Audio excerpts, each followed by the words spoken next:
Welcome to Stories of Hope. I'm Christine Hotchkiss. Each week, I bring you stories of inspiration, education, and my one big word of all is to give hope. I want to thank my studio sponsor, the Motivated Mind Group, your creative global agency located right here in downtown Chandler. Today, my guest is Tim Oldham, and in 2015, he was diagnosed with CSF leak. What is that? This meant that he had spinal fluid that was leaking from his spinal cord into his brain cavity and out his nose. It was the result of an injury and it caused a brain tumor to grow. He was taken to Tucson for the care and was given a 5% chance of surviving a surgery. Upon hearing this, he told his doctor that God had made some promises to him and that he had things to do. So please help me welcome my guest today, Tim Oldham. Sorry, Tim. How are you? I'm great. Thank you so much. Thank you for having me. And you know what? We have interviewed before when I was on a different platform getting started on this, that I came up to where you are up there in the Pinetop Sholo area with my laptop and doing it from my laptop. So thank you for being patient and being a returning guest to my show where everyone can see you on the new platform and hear your story. So thank you for your time. Awesome. Well, thank you. Yes, because your story is actually quite unique, and recently I shed some tears because you were in connection with a lady based on your story and then her story, and then you were connected, which is why I'm doing what I do, and it makes me so joyful. So back in 2015, you were diagnosed with what you mentioned, CSF leak. Tell me more about what is a CSF leak. Sorry about that. Well, what it is, it's spinal fluid that leaks. Your body, everybody's body has a certain amount of spinal fluid, and whenever you start leaking it out, it starts causing all kinds of bad issues to where you have bad headaches, or you're moody up and down really bad, or you're not functional at all. And in my case, it was such extreme to the point to where it made medical history, first off, because nobody had ever lived with a CSF leak for as long as I had it, which was over 10 years. You know what, Tim, when you think of a spinal leak, I would never think of any kind of leak at all. So this is all new to me. And like you just said, it made history. I think it's something that we don't know even exists. And you said, Yes, it does exist, yes, but it's just not something that's very, very common. Okay. Was now this something that came about in an injury from a trauma situation, a car accident, or is it just something over time? Do you know? No, I got bucked off of my horse, landed on my head, and the doctors wanted to do give me a shot of cortisone in the spinal column, or in the neck, so that way it would quit hurting. Okay. But he messed up and put the shot in the spinal column, and it never sealed. The leak never sealed, so that created a leak, and so it never sealed. And for that many years, I had that leak, and it just would cause my sinuses would rot. And so over a course of 4 different surgeries, because my sinuses kept rotting, finally on the 4th one, I told him, hey, something else is wrong. This is not from allergies or from something else. There's a problem. Something's wrong. We need to find out what it is. And once they started exploring into more detail, then they figured out what it was and realized, oh, geez, this is not good. So I'm going to assume you thought your nose was just running all the time, which you would have thought, as anyone would be, allergies. Is that what I'm understanding? Correct. Okay. Correct, yes. Was it painful? It was, I wouldn't say painful, but some days you have very serious problem with no energy, or some days you would be a person that would want to go and sit in a corner and not talk to nobody or not be around anybody, or some days you'd be really, really agitated, very easy. And so you're on a roller coaster basically, because some days you're happy, some days you're mad, some days you're mad at the whole entire world and you don't want nobody to talk to you. And so you end up not being a happy person. So it affected your emotions as well? Oh, absolutely. Wow. Okay. So when you were rushed to Tucson, where was it that they realized that you needed to go to be seen right away? Well, it was the UMC is where they sent me to, Okay. University Medical Center in Tucson. Now, And I just want to back up real quick. You're located where again? in Sholo. Okay, so that's a bit of a commute to just be, So it's a 3-hour drive. yeah, most definitely. Okay. So go ahead, I'm sorry. So as far as how they figured it out, it was actually my ENT who had finally figured it out, that realized, okay, whenever I kept telling her there's something else wrong, it's not allergies. And a friend of mine had told me, why don't you ask your doctor if they can test you for a CSF leak? So whenever I went to the doctor and I said, okay, look it, we got this sinus problem again, and it's the rot is coming back. And so I want you to test me for a CSF leak, which at that time I had no idea what a CSF leak was. Mm-mm. And my doctor smiled and said, Tim, you don't understand. If you had this, you'd be dead. Really? And I told her, well, you know, I've done this 3 times and now we're about to do it a 4th time. So humor me and let's do it anyways. Right. Test me anyways. Okay. And so they did. And it was really sad because all along, from the very first time, second time, and the third time, whenever I had gone and gotten an MRI and a CT scan, the doctor that read the CT scan had actually said, especially on the last time, he said, this is a certain sign of a CSF leak. You might want to seriously consider looking into this. And so then whenever they figured it out, oh, wow, that really is a CSF leak, but how have you lived with it this long? Right, that's what I'm thinking. And so then they sent me to Tucson and says, no, this is way above us. You got to go someplace else. And then they did their test in Tucson and realized, oh, yeah, this is what it is. Then And what? so, well, they admitted me into the hospital and got me stable and everything. And this was on a Thursday, and they sent me home on Thursday and told me, okay, we want you to go home and you're stable, good enough to function for a few days. You'll be fine. We're calling in some surgeons to do surgery, and we're going to schedule you to be on surgery or in surgery on Tuesday morning. So you have to come back Tuesday morning to do surgery. But whenever you come back, you have to bring certain things with you. Okay. And I thought, okay, what am I supposed to bring?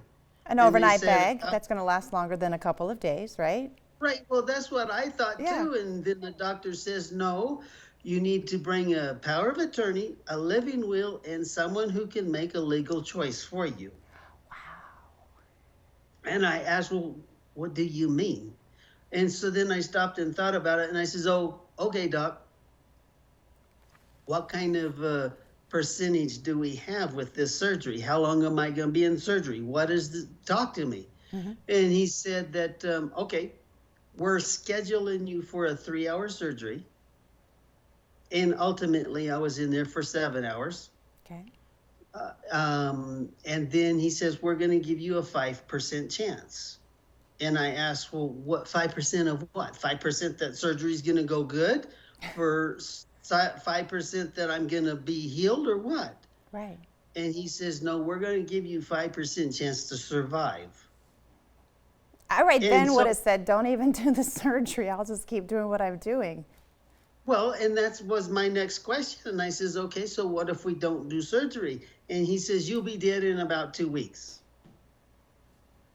Okay. And I asked why. And he says, because you have such a CSF leak that your body can't make CSF fluid fast enough to replace what you're leaking out.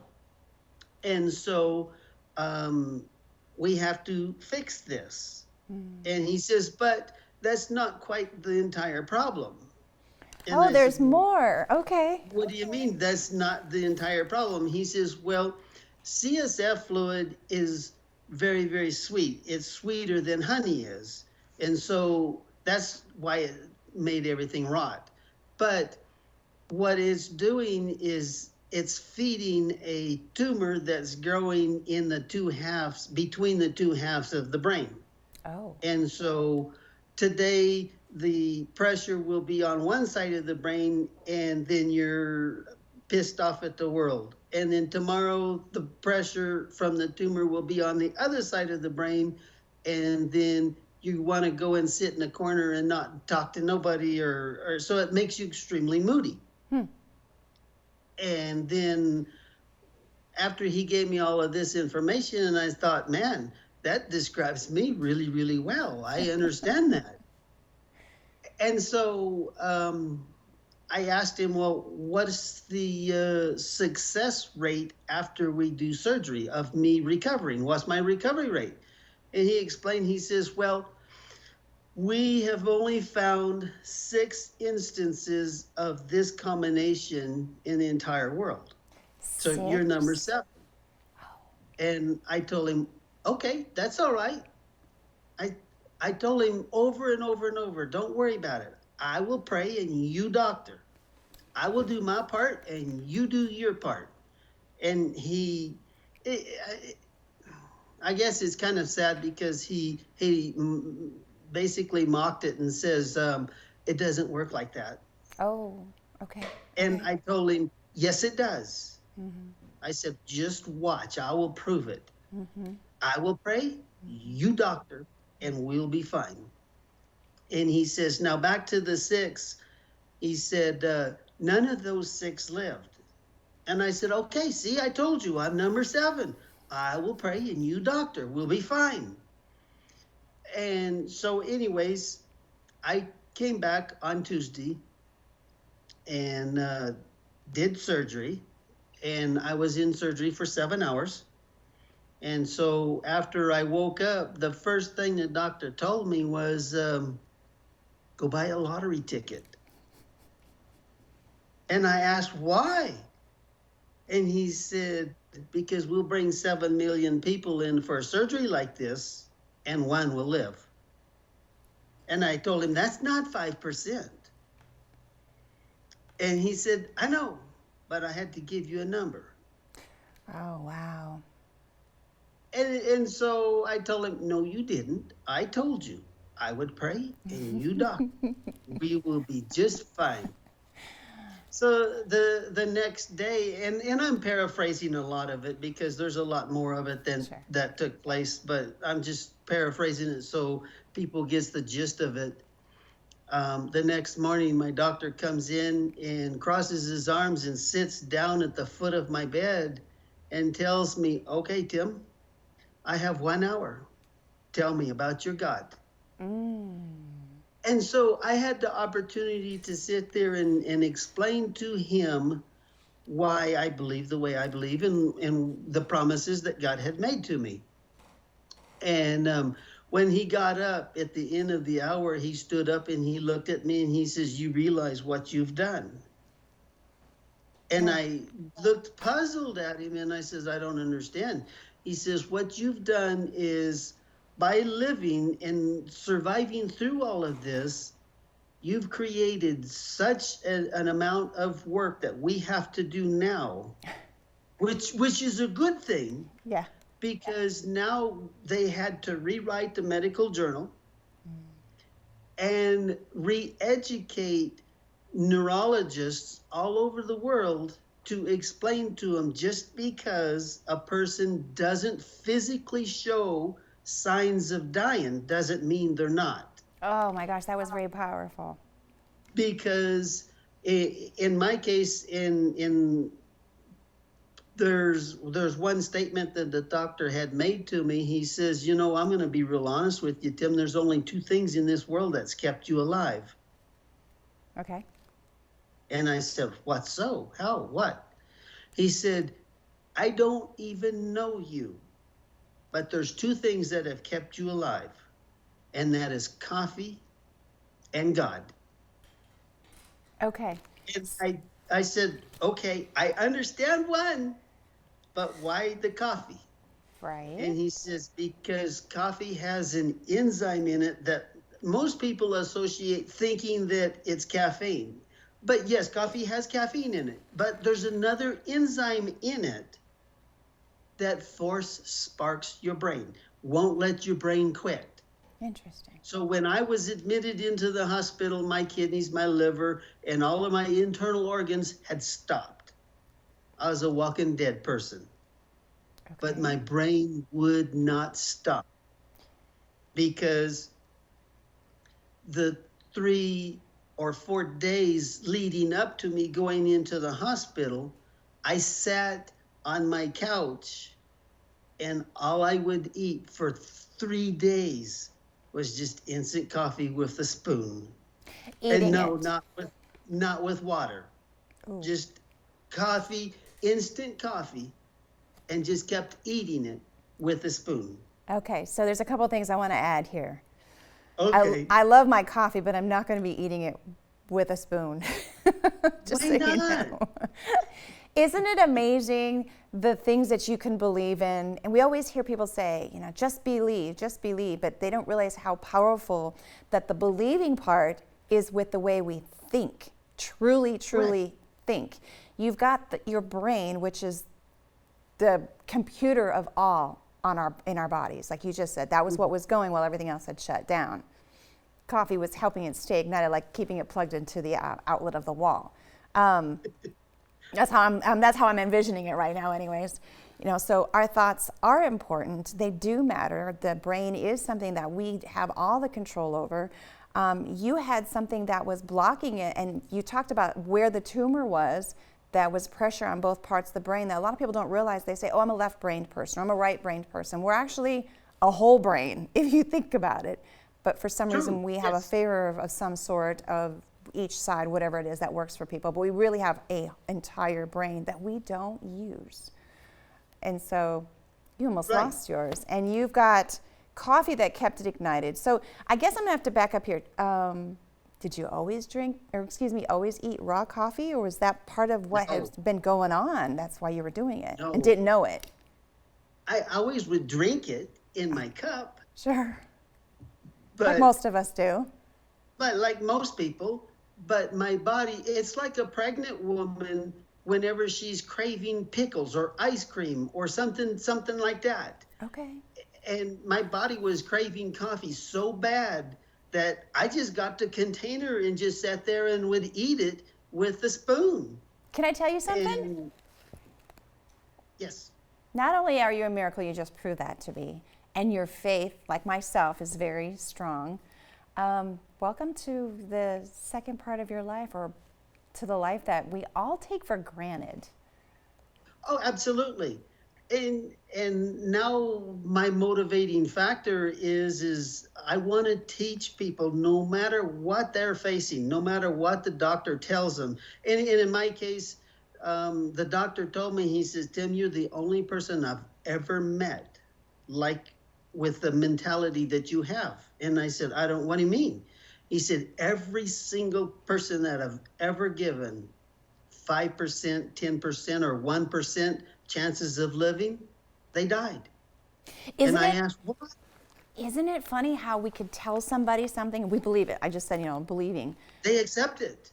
Yes. And there's people that'll say, no, I'm not going to accept that, and fight against it. Yeah, that would be me. Right. Oh, wow. And he said, you're the only one I've ever told that would not accept what I said. I'm the same way. You said I'm a fighter. no. I will pray, you doctor. Yeah, I love that phrase. Coffee. And so it's in God's control, not mine, not the doctors or not anybody else's. It's in God's control. Now, And before all go this ahead. happened, you were an engineer, weren't you? Yes, Okay, but now what do you do? I do metal art. Metal art. Yes, you do. Which brings me to a foundation that you have founded. Tell me more about Yes. this foundation, and then tell me the backstory on this. This one touches my heart. Okay, the backstory first is when I was in the hospital and I was laying in my bed, that same day the doctor came and sat at the foot of my bed after he had left. Then there was an 11-year-old little girl. They were sending her home to die, to be on hospice, because she was inundated so bad with cancer that there was nothing they could do for her. And I laid there and I just started crying and said, God, this is wrong. I'm an old person and this is a little child. We have to do something to give people hope. And he said, okay, I will show you a design and you make it and give it away. And so that's how the Cancer Angels started. So now I make Cancer Angels, and I should have brought one so you could see it. But I make Cancer Angels, and then I started the Cancer Angels Foundation, so that way, and it's a nonprofit 501c3 C3 thing, so that way, if people wanted to donate or wanted to come and help make some, or wanted to just say, okay, we'll help you make some. And I've given over 11,000 of those things away in 6 years now. And I got to actually spend some time with you in the 2020 era, and I got to help you make some of these and some of the artwork That's that correct. you do. So I feel Yes. special that I got to be a part of that, which isn't something we all get to do. And I thank you for doing that. And with that being said, I had gone back home down here to the Phoenix area, and I had taken some of those Cancer Angels with me and gave them away. And one of them reached another individual. I get excited on this one because you just recently met a person who was the recipient of that. Yes. I cried when I got the video that you guys had sent me that you had met for the first time, and this was a project you worked on with a gal named Christy Smith, and Correct. she is a client of my niece's who is a massage therapist that was going through breast cancer, and she wanted to know who you were, so I put the two of you in touch. I had no idea what you guys were going to make out of this meeting over the phone and over emails that you physically met last week. And please tell me what that Yes. project is that you guys worked on and revealed, and what you're going to do with it for future. Well, it was her idea that she wanted to have a courage bell, not just a cancer bell, but a courage bell in all of the cancer facilities. So that way, when a patient was, even if they're not cured, but they had a good day or had a happy day or something exciting happened for them, they could ring that bell just as a symbol to stay encouraged and stay hopeful that their walk will, they'll be healed through their trials. And so Chrissy called me and asked me, she says, Tim, can you make one of these for us so that way we could put these in some of the doctor's offices? And I said, sure. So we put 2 Cancer Angels on it and then put a bell right in the middle of it and then wrote the words Courage Bell underneath it. And the first one we made for a facility down in the valley. And then now that facility has opened up 4 other offices. And so they called Christy and asked Christy if we can make some more. And so we made 4 more of them. And that's how Christy and I actually physically met, because they were having their grand opening in the office in Flagstaff. And so I went there and Christy went there, and we all got to meet with each other and hug and talk and jabber and all that kind of stuff. And it was very, very exciting, because then it made that doctor's office realize just exactly how important and emotional it is to get one of the cancer angels, because they have a real life story behind it of a person that actually went through there and went through that the problems, and it gives the people some good hope, some encouragement. And that was the whole idea of coming up with the cancer angel, and then with Christy's courage bell. And I think it's a beautiful thing because you actually, both of you, stood before about 100 women or patients. People, not just women, because there Oh, was okay. doctors and all of the nurses and all of Okay. the medical facility. All of their staff was there, I love the way and that it so connected and became a full circle that I got to witness, which is why yes, I founded what I did because of my journey, but I know I'm yes, not the only one. So it was such, I cried. I couldn't see I was crying so hard because I got to see why I'm doing what I'm doing, how many other lives talking to you, and how many it yes. affected and how many it goes. So now with that, I also understand that your story, such as my own, has the opportunity to be a part of being made into a movie. Is that correct? That is correct. Give me a little bit And more information before I ask you my it's final question. it's called Coffee and God. And Coffee and so God.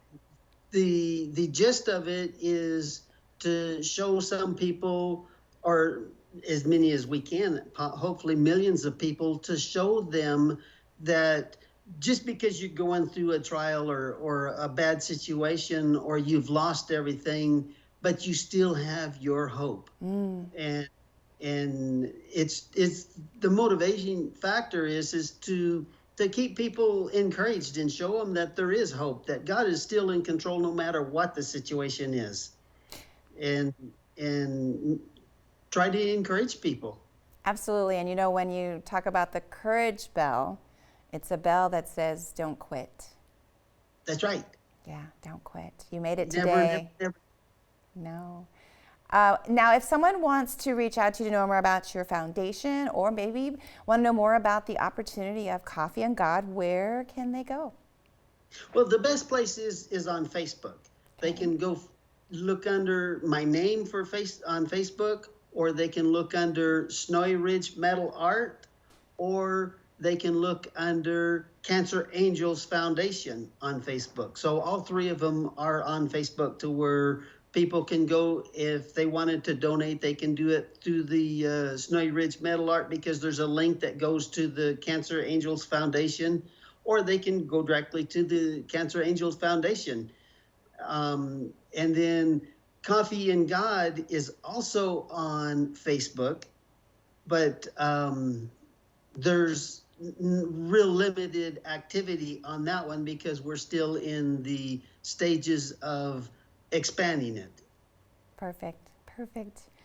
So I have one final question. I know I've asked a lot of questions. Do you have it in you for one more answer to another question? Sure.